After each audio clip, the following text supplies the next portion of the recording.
Patay ang isang lady guard matapos siyang barilin ng kinakasamang isa ring sekyu. Ang nakikitang motibo sa krimen, selos. Nasa frontline ang balitang yan ng ating Mindanao correspondent na si Bril Montalvo. Duguan at wala ng buhay ang babaeng ito nang datnan sa loob ng kanyang inuupahang bahay sa Agdao, Davao City. May tama ng bala sa ulo ang biktima na si Jelay, isang lady guard na tubong Coronadal City, South Cotabato. Ang suspect sa krimen ang kanyang kinakasama na si alias Lolong na isa ring si Q. Nakita ring patay si Lolong sa crime scene dahil nagbaril ito sa sarili matapos patayin ang kinakasama.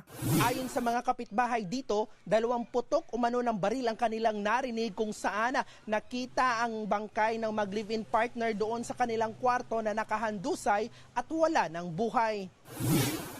Sa investigasyon ng pulisya, crime of passion ang tinitingnang motibo sa krimen. Yung male is nagselo, may pinagsesilosan siya doon sa kanyang kasintahan.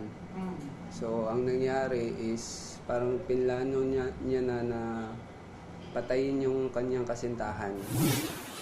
Nakuhanan pa sa CCTV ang pag-uwi ng biktima galing trabaho noong Martes ng madaling araw. Maya-maya dumating ang suspect at pumasok sa kanilang kwarto. Hindi na nakuna ng CCTV pero matapos niyan ay nangyari na ang pamamaril. Bumalik ulit siya doon sa kanyang post concealing na kinuha niya yung kanyang issued na firearm. So premeditated niya na patayin yung kasintahan niya. Nakuha sa crime scene ang baril na ginamit ng suspect at 2 basyon ng bala. Kinuha na ng kanilang mga kaanak ang mga bangkay at inuwi sa kanilang probinsya sa South Cotabato. Nagbabalita mula sa frontline, Bril Montalvo, News 5, Mindanao. Mga kapatid, Cheryl Cosim po, huwag maging huli at maging una sa lahat sa balitaan. Para sa tuloy-tuloy na talakayang sa Frontline, mag-follow at mag-subscribe sa social media pages ng News 5.